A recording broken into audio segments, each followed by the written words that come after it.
మీకు అంతే ఇక ఏకఛత్రాధిపత్యం. సరే ఇప్పుడు రేపు వచ్చిండా రాలేదా తర్వాత ఏమైతే దశాచిత్రం, అరే అటు దశ తిరిగిందిరా, నిజంగా దశ తిరిగింది అయింది. 2014 నుండి 24 వరకు ఈ కింగ్ అంటే కింగ్ లెక్కనే బతికిండు.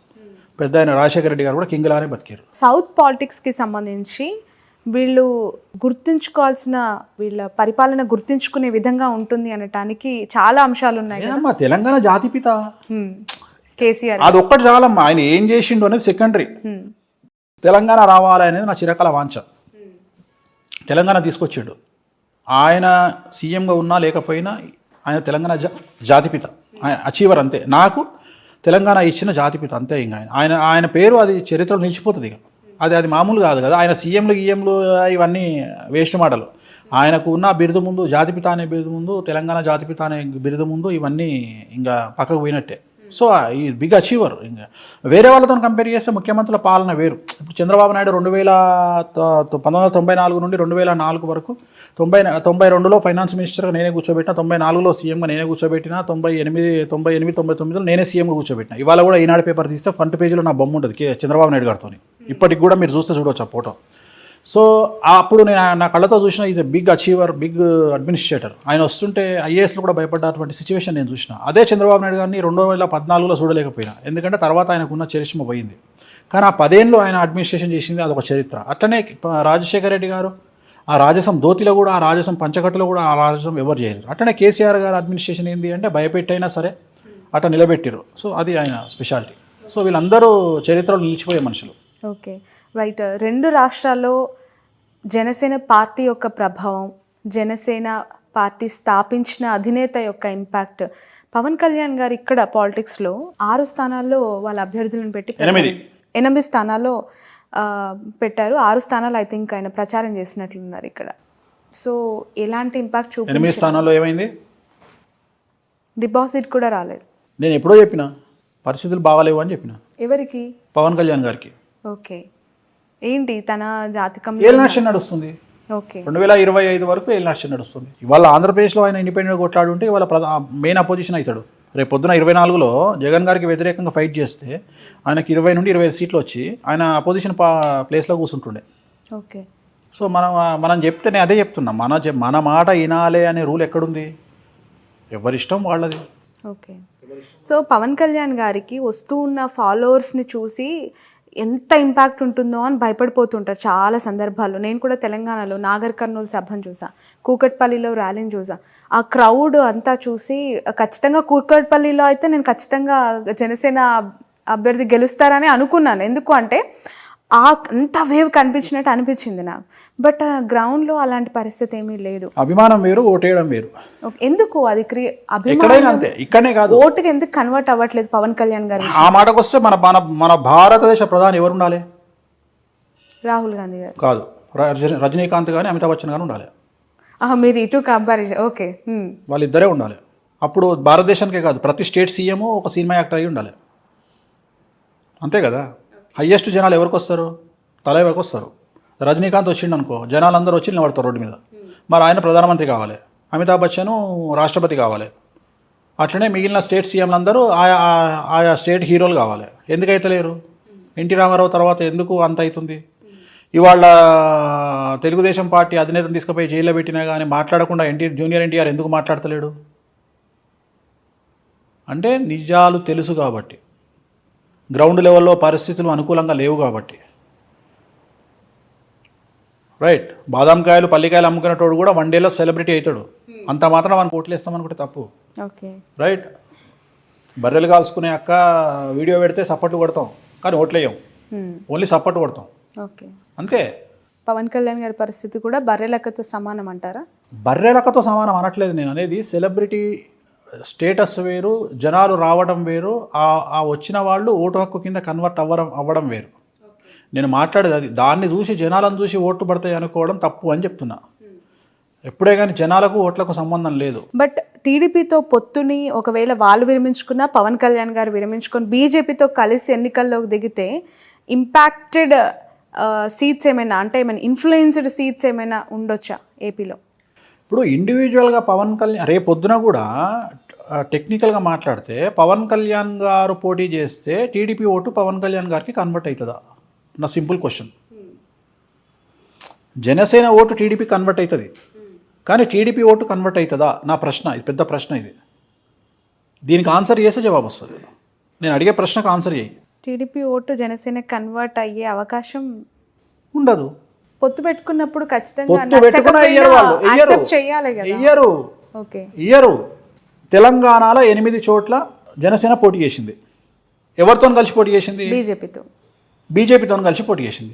సంస్థాగతంగా ప్రతి కాన్స్టిట్యున్సీలా సరే పోనీ వద్దు అనుకుందాం, అట్లీస్ట్ ఒక 8 కాన్స్టిట్యున్సీలలో ఒక 4 కాన్స్టిట్యున్సీలలోనన్నా 15,000 ఓట్లు పడాలి కదా. అట్లీస్ట్ 16,000 ఓట్లు పడితే డిపాజిట్ దక్కుతుంది.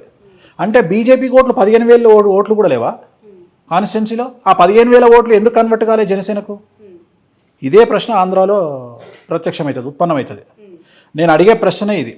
జనసేనకు బీజేపీ ఓటు షేరు ఎందుకు కన్వర్ట్ కాలేదు తెలంగాణలో?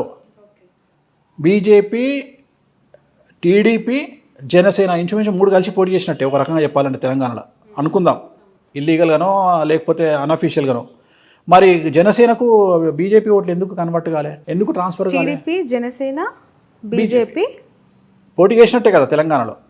టీడీపీ ఎన్నికల బారి నుంచి లేదు, కానీ అన్అఫీషియల్ గానే సపోర్టే కదా. జనసేన అంటే టీడీపీ కూడా జనసేనతో కలిసింది ఆంధ్రాలో. లేదు.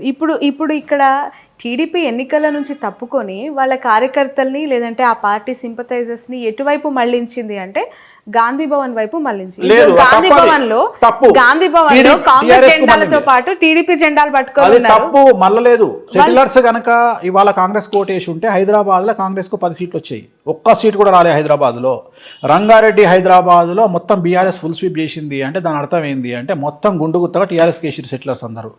ఎవ్వరు కూడా చంద్రబాబు నాయుడు ఇష్యూస్ బేస్ చేసుకొని ఏ ఒక్కడు కూడా కాంగ్రెస్ పార్టీకి వెయ్యలేదు అనేది తేటతెల్లమవుతుంది. సో టీడీపీ సింపథైజర్స్ కావచ్చు, టీడీపీ నాయకులు కావచ్చు, చంద్రబాబు మనుషులు ఎవ్వరు రేవంత్ కు సపోర్ట్ చేయలే. చేసుంటే ఇవాళ సిటీ మొత్తం కనీసం 10 సీట్లు కొట్టేది. ఓకే, అప్పుడు ఇంకా కాంగ్రెస్ కి ఇంకా ఎక్కువ సీట్లు. నేను అదే చెప్తున్నామ్మా, 10 సీట్లు కొట్టేది హైదరాబాద్ లో. కొట్టలేదు అంటే ఫుల్ అసలు కన్వర్టే కాలే. మొత్తం యాజ్ ఇట్ ఈజ్ గా ఓట్లన్నీ గుండుగుత్తగా టీఆర్ఎస్కి వెళ్ళినాయి. సో ఇది జరగలేదు. అంటే జనాలు చంద్రబాబు నాయుడు ఇష్యూని వేరే రకంగా చూసారు, తెలంగాణ ఇష్యూని వేరే రకంగా చూసారు. రెండోది, సెటిలర్స్ అనే పదం ఇక మీదట వాడొద్దు. వాళ్ళు కూడా తెలంగాణలో భాగస్వాములే. ఎందుకంటే వాళ్ళు తెలంగాణ పీపుల్ లాగానే బతుకుతున్నారు. వలస వచ్చిన వాళ్ళు కానీ ఎక్కడ కూడా సెటిలర్స్ లాగా లేరు. అందువల్ల వాళ్ళు ఓన్ చేసుకొని ఓట్లేసారు తెలంగాణ. బట్ కేటీఆర్ గారు చేసిన కొన్ని చంద్రబాబు నాయుడు గారి అరెస్ట్ విషయంలో కమెంట్స్ అనేవి నెగిటివ్ ఇంపాక్ట్ చూపించాయి పార్టీకి అనేది చాలా. ఒకవేళ ఎలక్షన్ రోజుకు ఆయన లోపల ఉంటే జరిగేదేమో, అప్పటికే ఆయన వదిలేసారు. అందువల్ల ఆ ఇంపాక్ట్ పడలేదని చెప్తున్నా. ఆయన లోపల ఉంటే ఫీలింగ్ మారేమో, కానీ ఆయన బయట ఉన్నట్టే కదా. దాని వేడి తగ్గిపోయింది అప్పటికి. ఆ సీన్ వేడి తగ్గిపోయింది కాబట్టి జనాలు కూల్ అయిపోయింటారు. సో తెలంగాణలో టీడీపీ ఇంపాక్ట్ లేదు, జనసేన ఇంపాక్ట్ లేదు, జీరో లేదు, ఉండబోదు, ఫ్యూచర్లో కూడా ఉండదు. ఓకే, ఏపీ పరిస్థితికి చంద్రబాబు నాయుడు గారు ఇన్ ఫ్యూచర్ మీరు 2 టర్మ్స్ ఇప్పుడు జగన్మోహన్ రెడ్డి గారే వస్తారంటున్నారు కదా. Next two terms Jaganmohan Reddy గారు వస్తారు. 2024-29 ఎవరు? జగన్మోహన్ రెడ్డి వస్తాడు, ముఖ్యమంత్రి ఆయనే అవుతారు. మరి ఆయన పార్టీ ఆయన వస్తాడు. మీ నోట్ నుంచి చెప్పాలి. జగన్మోహన్ రెడ్డి గారు 2024లో మరియు 2029లో ఆయనే ఆంధ్రప్రదేశ్ రాష్ట్రానికి ముఖ్యమంత్రిగా ఉండబోతా ఉన్నారు. డామ్ షూర్ గా. ఇది రికార్డ్ అవుతుంది కదా బాబు, రికార్డ్ చేస్తున్నా. ఆ తర్వాత అయినా చంద్రబాబు నాయుడు గారు ముఖ్యమంత్రి అయ్యే అవకాశం ఉందా? ఏందమ్మా రాసుకొచ్చుకుంటా 200 ఏళ్ళు బతుకుతాను బడే ఉన్నావు నువ్వు, నాకు అర్థమైతలేదు. అంటే 74 ఏళ్ళు ఇప్పటికే అన్నారు తెలంగాణలో రేవంత్ రెడ్డి గారు సీఎం కాదమ్మా, 74 ఏళ్ళు ఆయన రాజకీయ గండం ఉంది, పరిస్థితులు అనుకూలంగా లేవు కాంగ్రెస్ పార్టీకి అని చెప్పారు. ఏపీలో జగన్మోహన్ రెడ్డి గారు 2 టర్మ్స్ వచ్చిన తర్వాత ఏమైనా సిచ్యువేషన్స్ బ్యాడ్ గా వెళ్లే అవకాశం కనిపిస్తుంది? ఏం లేదు. ఇంకా రేపు 2024లో జగన్మోహన్ రెడ్డి సీఎం అయినాక టీడీపీ అనే పార్టీ ఏడు ఉంటది. ఓకే, తర్వాత చూద్దాం. కదా ఆ పార్టీ 29 వరకు సస్టైన్ అయినప్పుడు కదా, ఆ పార్టీ అప్పటి వరకు సస్టైన్. ఇప్పుడు నేను ఇంతకుముందు చెప్పిన 2017లో ఒక ఇంటర్వ్యూలో చెప్పిన ఏమని అంటే రాజశేఖర్ రెడ్డి లాగా మారిన జగన్మోహన్ రెడ్డి గారిని చూస్తారు మీరు అని చెప్పిన. అన్నట్టుగానే ఆయన మారిన తర్వాత ఆయనకు జనాల్లో లీడర్లు నమ్మకం వచ్చింది. అట్లనే ఇంకో మాట చెప్తున్నా ఇప్పుడు నీ తరపున, కేసీఆర్గా మారబోతున్న జగన్మోహన్ రెడ్డిని చూస్తారు 24లో.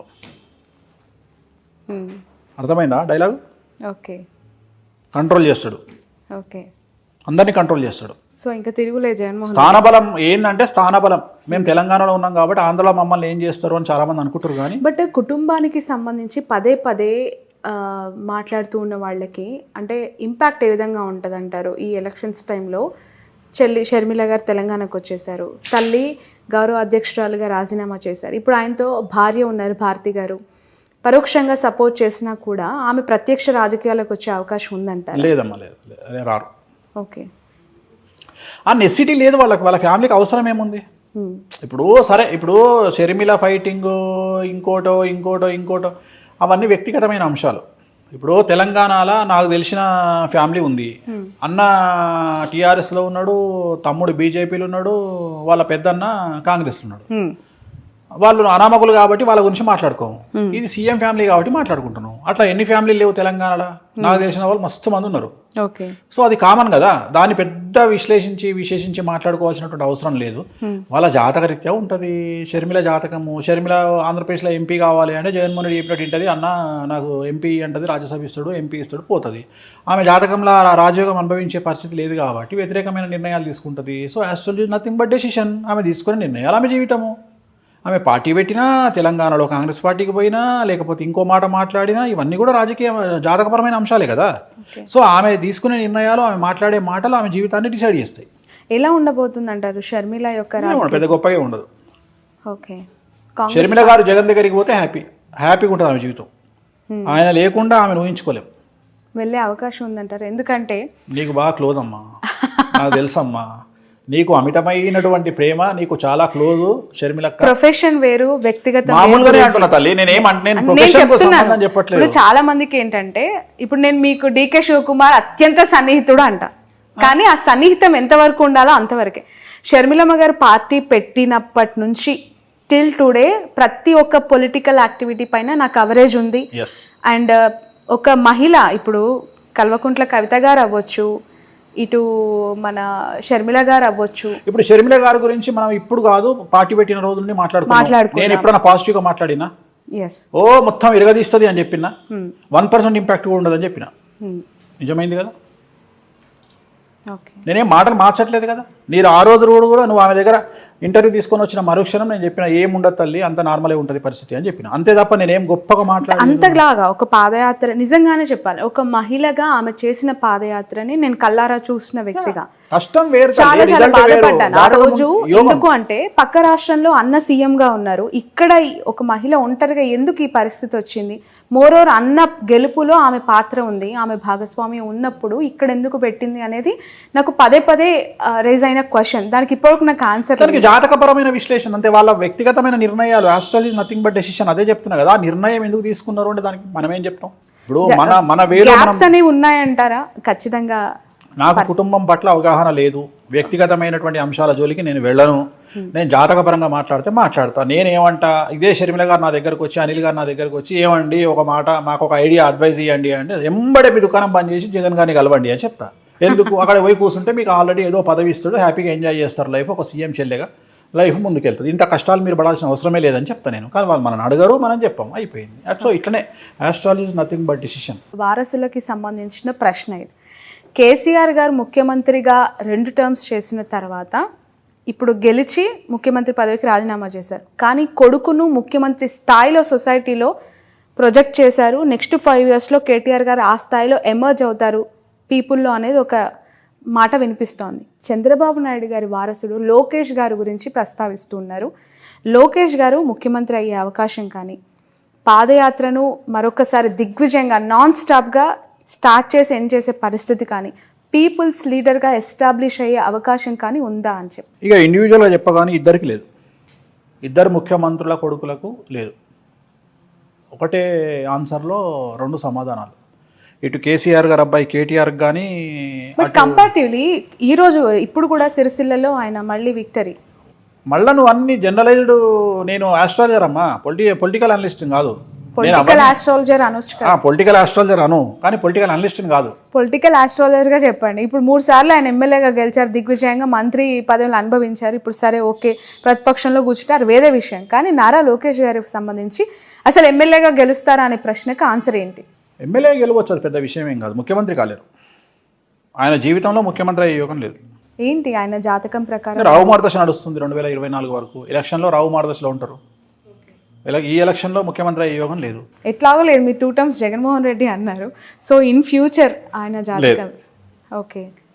గెలుస్తారా నెక్స్ట్ 24లో ఆయన? గెలవడం పెద్ద విషయం కాదు, నేను అదే చెప్తున్నా. 2025 ఎలక్షన్ కాబట్టి 24లో ఎమ్మెల్యే గెలిచే అవకాశం ఉంది. ఎమ్మెల్యేగా మంగళగిరి నుంచి.